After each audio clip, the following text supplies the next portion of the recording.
Why, hello there and welcome to another episode of Brett's Oldtime Radio Show. Big thank you for joining me once again from the beautiful Lyme Bay. Now, look, there's still people that just don't know where Lyme Bay is. So, can I highly recommend you jump onto your Google and just search Lyme Bay, Devon.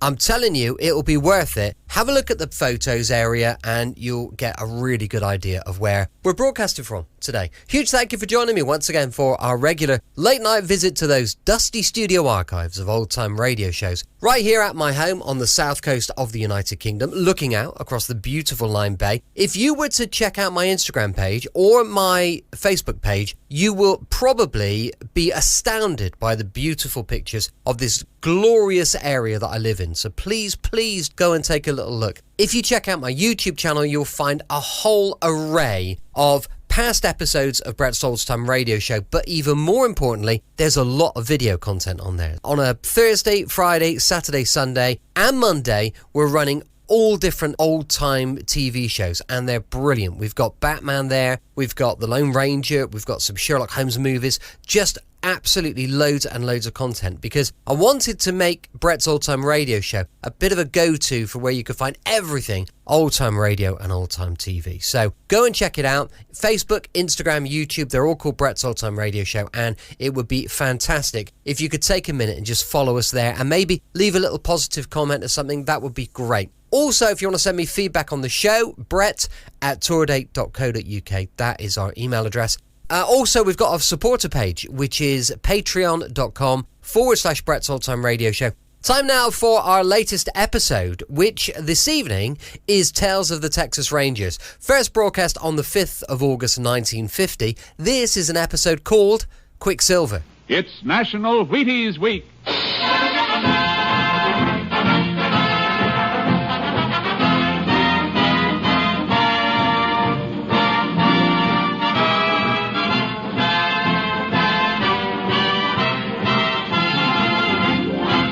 Yes, it's National Wheaties Week, and Wheaties present Joel McCrea in Tales of the Texas Rangers. On stage tonight, transcribed from Hollywood, another in the Wheaties big parade of exciting half-hour presentations.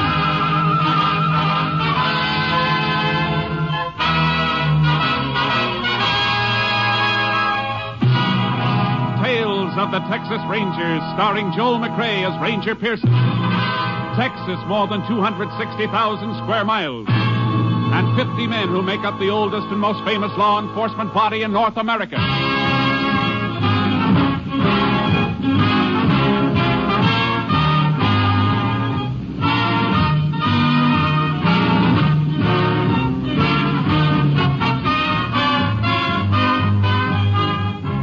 And now, from the files of the Texas Rangers come these stories based on fact. Only names, dates, and places are fictitious for obvious reasons. The events themselves are a matter of record.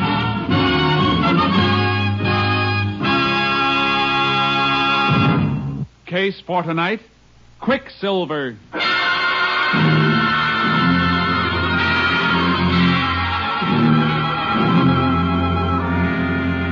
At 11:30 on the night of May 22nd, 1947, the Stockholm Ranch, located in the middle of Carson County, Texas, was darkened for the night when the occupants were awakened by the barking of a dog.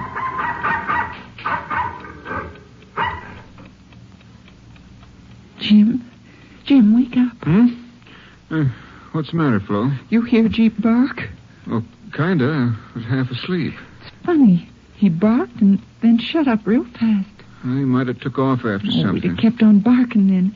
It sounded like he was... Be quiet a second. See? Don't hear him anymore. Yeah. What are you going to do? Gonna take a look, see. It ain't like Jeep to bark at nothing, then shut up. Jim. What's the matter? Jim, somebody came in the house. Oh, you probably just heard the kid tossing in his sleep. No, I got a funny feeling. All right, I'll put on a light and have a look.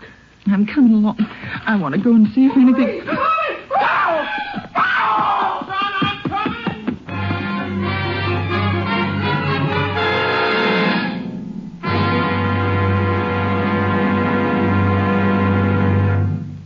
It's National Wheaties Week. Time to buy Wheaties, eat Wheaties, buy more Wheaties, eat more Wheaties. Time to join America in a brighter morning. Sure, it's National Wheaties Week. Everybody's eating them. You have some, too. Have them for fun. Have them for flavor. Have them for feeling good and working good and looking good. Have Wheaties for any reason at all, but get them. Whole wheat, crisp whole wheat, golden whole wheat. There's a whole kernel of wheat in every Wheaties flake. You try them. See how Wheaties at 7 can help at 11. It's National Wheaties Week.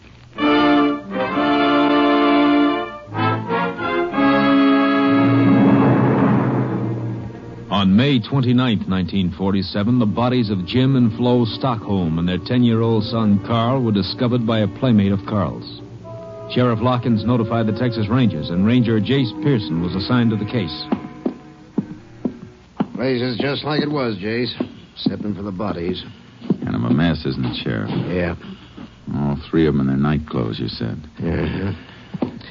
This here is Jim and Flo's bedroom. I see.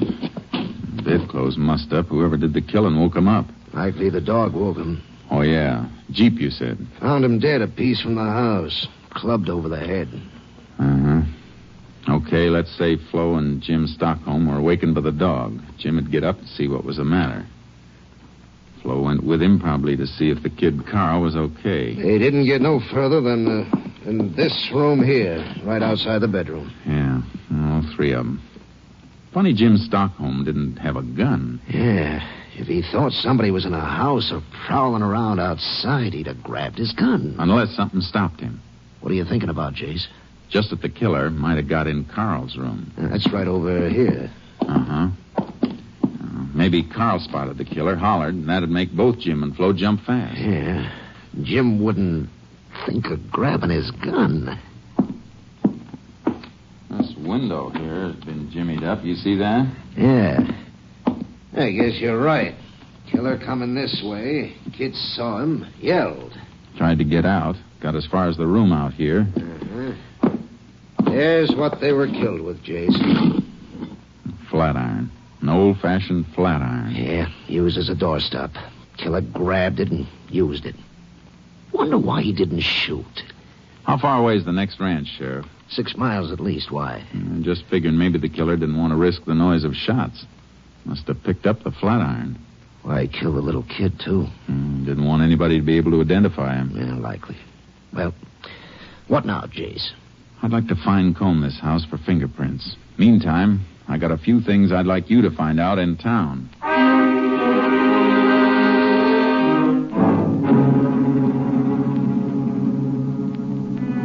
There were no fingerprints anywhere, except those we knew were of the murdered people.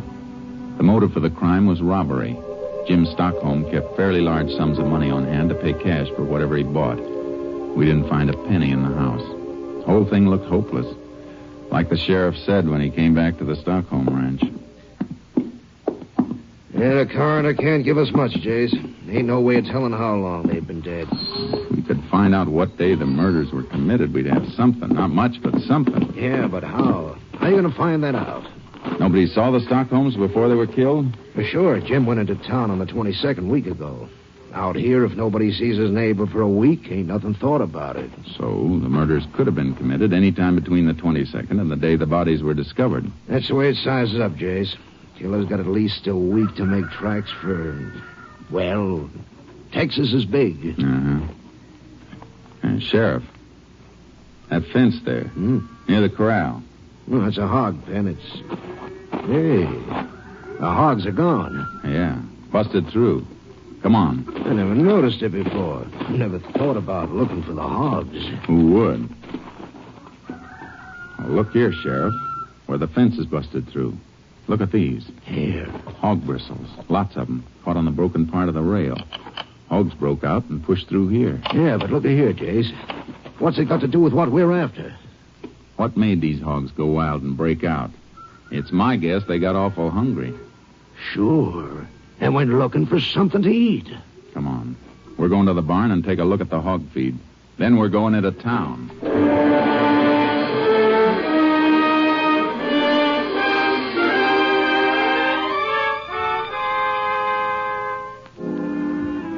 We found 3 sacks of hog feed in the barn. 2 of them were full, unopened. The third had just about enough mash taken out for 1 feeding. Sheriff Larkins and I went into town. Then the sheriff asked a few questions I wanted answered, and I checked at the feed store. Sure, Jim Stockholm bought all his feed in here, Ranger. You remember when he was in last, ma'am? Bet I do. It's the last time anybody saw him. The 22nd? That's it. What'd he buy? 3 sacks of hog mash. Yeah, got all the information you wanted, Jace. Thanks, Sheriff. Now, ma'am, is there anything else you can remember about that day? Stockholm seemed troubled or anything? No, just stopped in for a minute. All he said was he had to get back with the mash. He was all out. Are you sure of that? Just as sure as I'm standing here. And you're sure it was the 22nd? I can make it real sure, Ranger. Got all my sales in this book. Let's see. 25th. Yeah, here it is. 22nd. 3 sacks of hog mash to Jim Stockholm. Thank you, ma'am. Let's go, Sheriff. You're sure welcome, Ranger. You helped a lot. What have you got, Jace? The Stockholms were killed on the 22nd. How do you know? Jim Stockholm bought these 3 sacks of feed on the 22nd. He said he was all out at the ranch. He had to get home and feed the hogs. We found 2 of the bags unopened. Yeah, and the third with only about enough mash out of it to give the hogs 1 meal. Which means he fed the hogs on the 22nd, but he didn't the next day or the next. Because he was dead. That's it. Now, we got a lot of checking to do, and it's all going to hinge around the 22nd.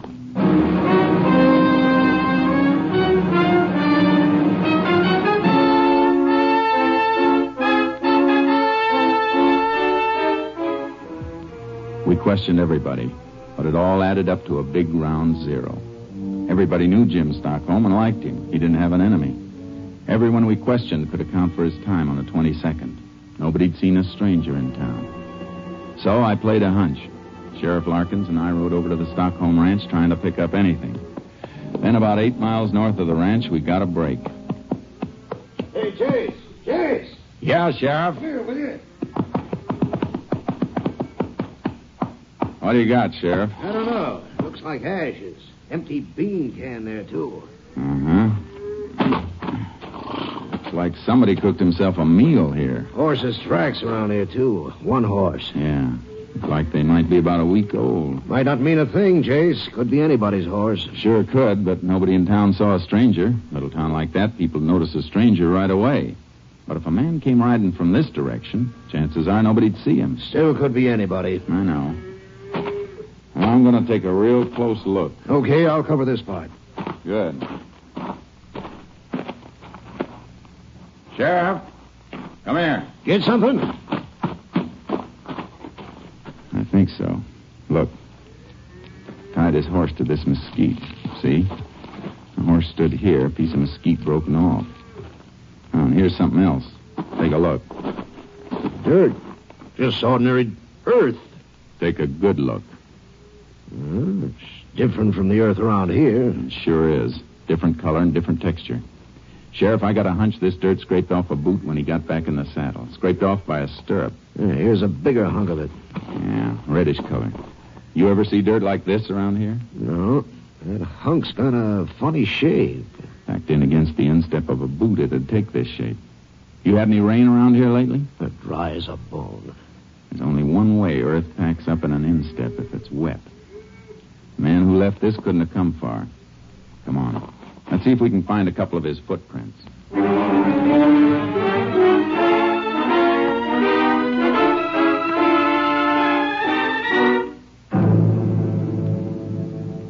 We picked up a few prints. I took their measurements. Then we went back into town. I asked some more questions. Meantime, I sent the earth samples to the lab for analysis. And by the time I got back to my headquarters, Captain Stinson had the report.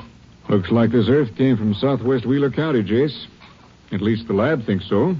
Wheeler County southwest. Well, it kind of fits, Captain. Fits what? That part of Wheeler County is not far from Stockholm Ranch. No, it isn't. Just about as far as it'd take wet earth to dry out and get hard enough to scrape off a man's boot. Yeah, I see. What else you got? A few horsehairs I picked off the mesquite bush. Looks like the fellow was riding a sorrel. And something else. Plaster casts of his boot prints. Mm-hmm. It's a pretty big boot. Big man, maybe 6'2" or 3. You're right.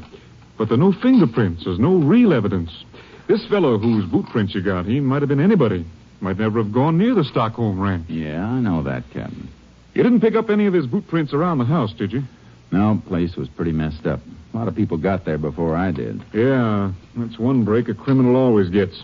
If only people'd stay away. If only they'd have enough sense to realize. Sure, but they don't. They don't mean any harm, though. Okay, what's next? Look for a man 6'2" or 3 riding a sorrel? I'd like to, Captain. Starting where? Well, Texas, I guess.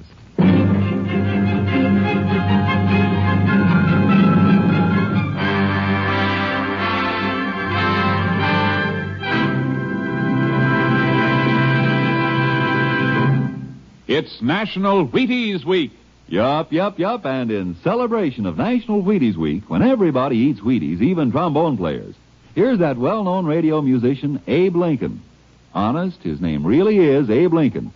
And here he is, stepping out from behind the scenes to say, "Get your Wheaties."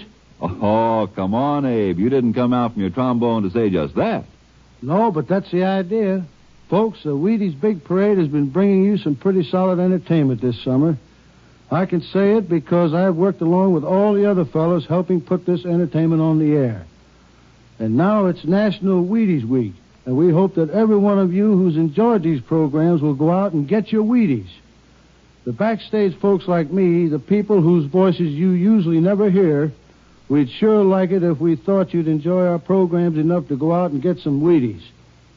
If you like the Texas Rangers, buy a box of Wheaties on Monday, will you? Thanks, and good night, Abe. Remember, it's National Wheaties Week.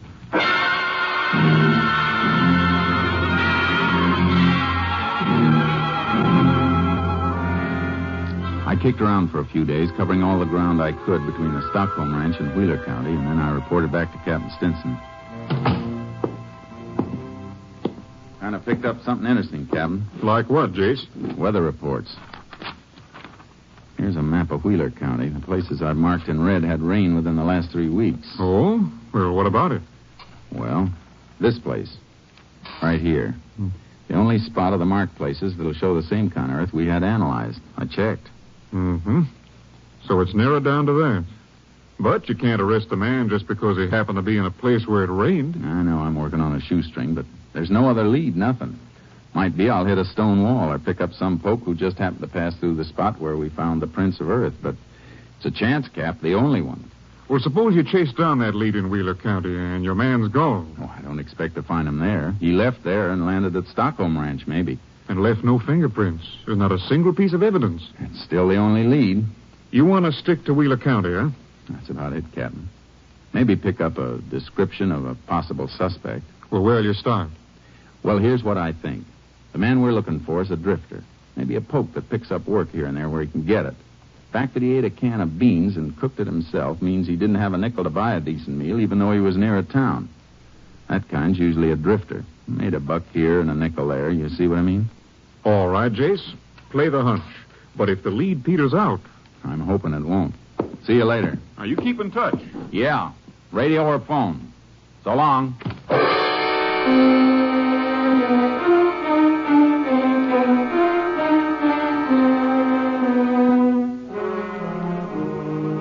A little while later, I was in Wheeler County, southwest. I checked one ranch after another, some big, some small.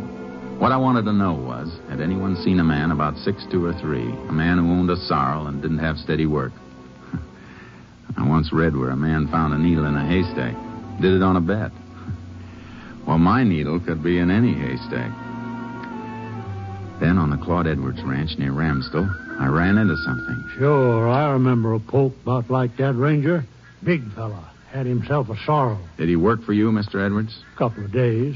Drifted in looking for something to do. I don't usually have work for more than my own hand, but this fella come in just about when I needed somebody else, and... What was his name? Orwell. Yeah, that was it, Orwell. Now, when was he here? Oh, let me see now. That'd be around the 19th, 20th. And when did he leave? He do something, Ranger? I don't know, Mr. Edwards, but I'd sure like to hear everything you know about him. Well, he worked for a couple of days, then come in and asked him for his pay. That was maybe the 22nd. Are you sure? Pretty darn sure. It's awful important. All right, I'm sure. We had a spell of rain about then.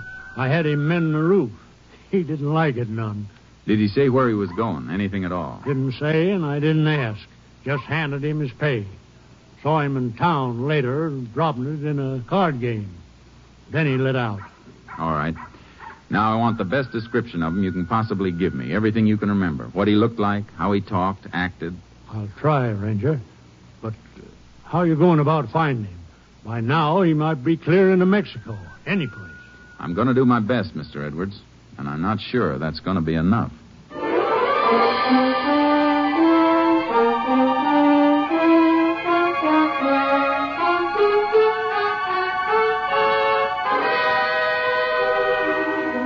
I got a description of Orwell.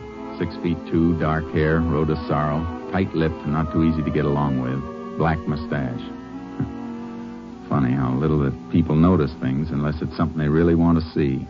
What description we had was sent out. 50 false leads came through, 100. But every once in a while, one came through that matched something else. Captain Stinson and I talked it over. Well, maybe it is something, Jace. Look. 100 different leads, but there's one that shows up every so often. This one. Same description. Drifter, gambles a lot, had a dozen different jobs. There's something else, Jace. Now look at the pattern here. Yeah, I am. This one keeps moving southwest, always away. The others jump around. The last report came from San Carlo 2 days ago. Mm-hmm. I'd like to mosey into San Carlo and see if I can pick up anything from there. I figure this Orwell's moving slow. He's counting on being safe by now. What if you find him? There's still not much evidence. We'd have to get a confession out of him. Nothing we've got will stick in a court. I got an idea about that. Let me try it, Captain.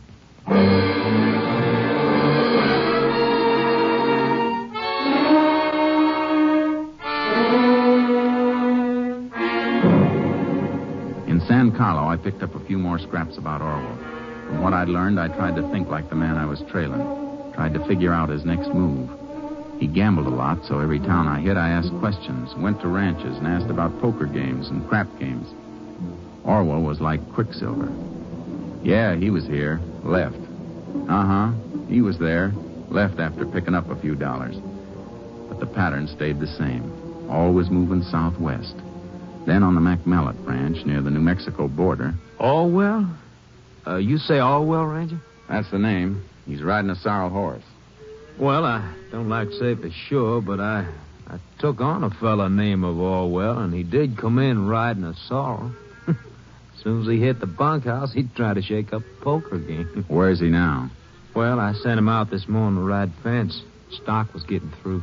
How long ago did he leave? Oh, 3 or 4 hours. Maybe a little more. Tell me something else. Oh, sure. What? Did he have any money when he left this morning? Well, funny you ask about that, Ranger. Matter of fact, he touched me for a $5 against any pay he had coming. He ought to be coming back soon now. Almost time for chow. He touched you for $5. He won't be back for chow. I'm going after him.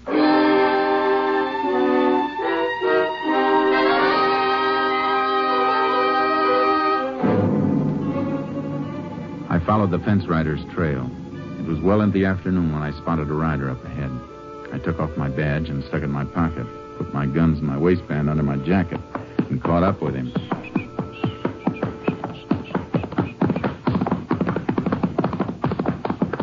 Whoa, boy, whoa.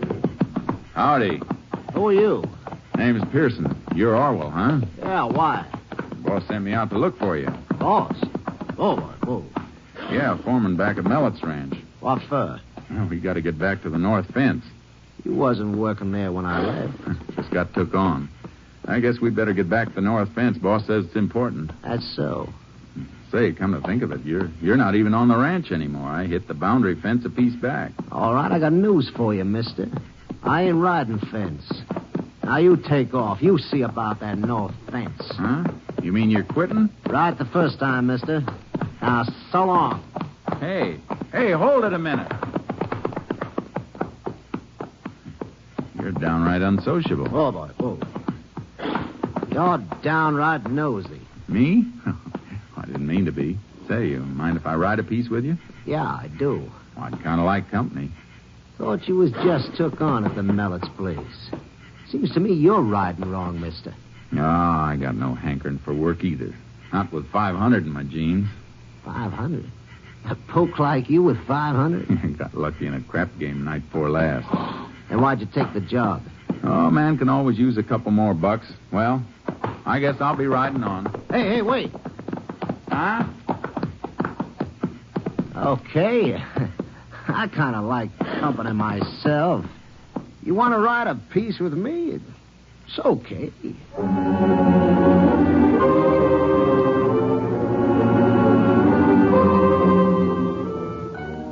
rode on the rest of the day, and I found out Orwell was planning to head into Mexico. We bedded down early. And along toward midnight, when Orwell thought I was asleep, he raised up and moved toward me.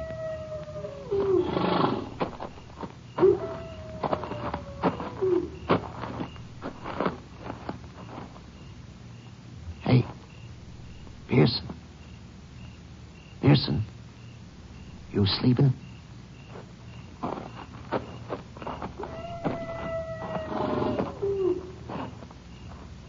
Something you want, my saddlebag, Orwell? I thought you were sleeping. No.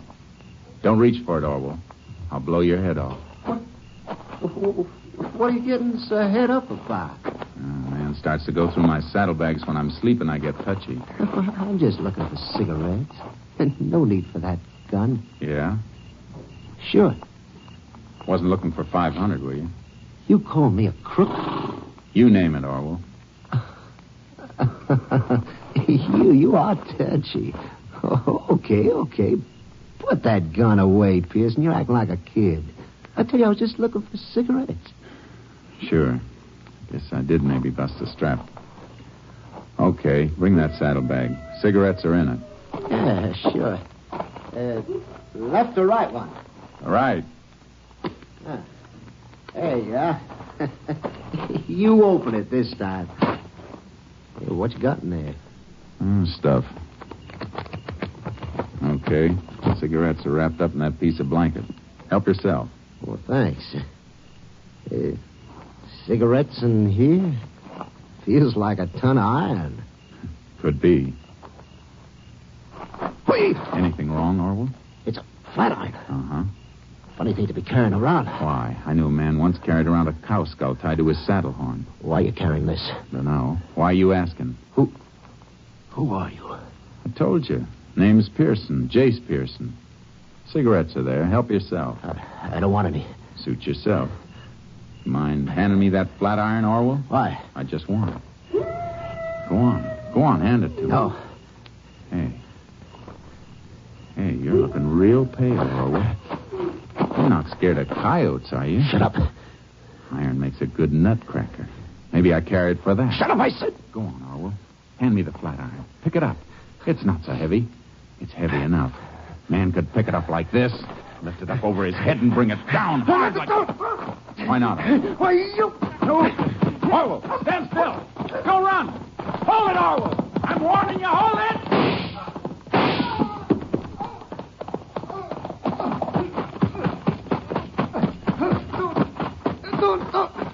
Don't shoot again. Unless I have to. Who are you? Pearson. Texas Rangers. Figured I'd get caught up with... Guess we better start going, Orwell. You're not hurt too bad. Shooting by moonlight kind of spoils a man's aim. Come on, let's go.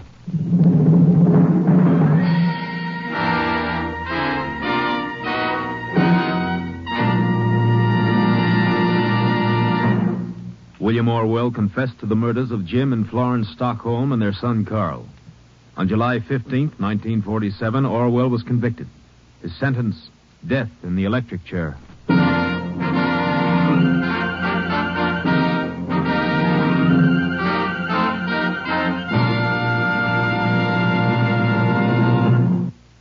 Joel McRae, your Texas Ranger, has asked me to ask you to have some Wheaties.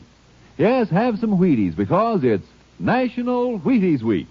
The week when everybody goes out and buys a box and enjoys a dish of America's famous whole wheat flakes. Start early in National Wheaties Week so you'll have time to buy 'em and eat 'em and buy some more and eat some more. Wheaties, that is.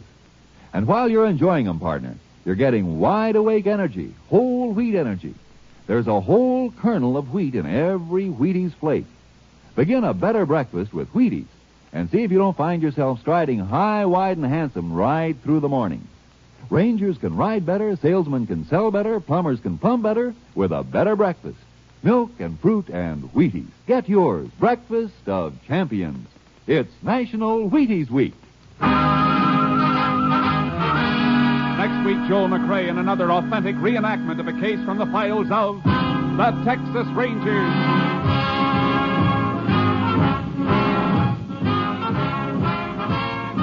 Joel McRae will soon be seen starring in the MGM production Stars in My Crown. Tonight's cast included Tony Barrett, D.J. Thompson, Byron Kane, Lou Krugman, and Russell Simpson. This story was transcribed and adapted by Russell Hughes, and the program was produced and directed by Stacy Keith. Hal Gibney speaking. And this is the Wheaties man, Frank Martin, inviting you to listen on Tuesday night to the Penny Singleton Show on the Wheaties Big Parade. See you then. Remember, it's National Wheaties Week. Come on, everybody, to the Wheaties party. Eat a lot of Wheaties like the champions do. Dance together, cheek to cheek. This is National Wheaties Week. Eat a lot of Wheaties like the champions do. Wheaties, a breakfast of champions. Tomorrow, Sigmund Romberg conducts the Summer Symphony on NBC. Welcome back. A huge thank you for choosing Brett's Old Time Radio Show as your podcast of choice for this evening, because I know there's lots of different podcasts out there, and I really do appreciate the fact that you've taken the time to tune in with us. I hope you enjoyed our latest episode of Tales of the Texas Rangers. Tomorrow night, we've got our next episode of Steptoe & Son. Steptoe & Son does seem to be a really popular show, so I hope you're enjoying it. That's going to be going live at 5 p.m. GMT. You can email me, brett@tourdate.co.uk. I'd love to know your thoughts on the show. And of course, we've got our supporter page, which is patreon.com/Brett's Old Time Radio Show. Thanks for listening. I'll be with you 7 days a week, each and every week. And I'll see you next time on Brett's Old Time Radio Show. Love you. Bye.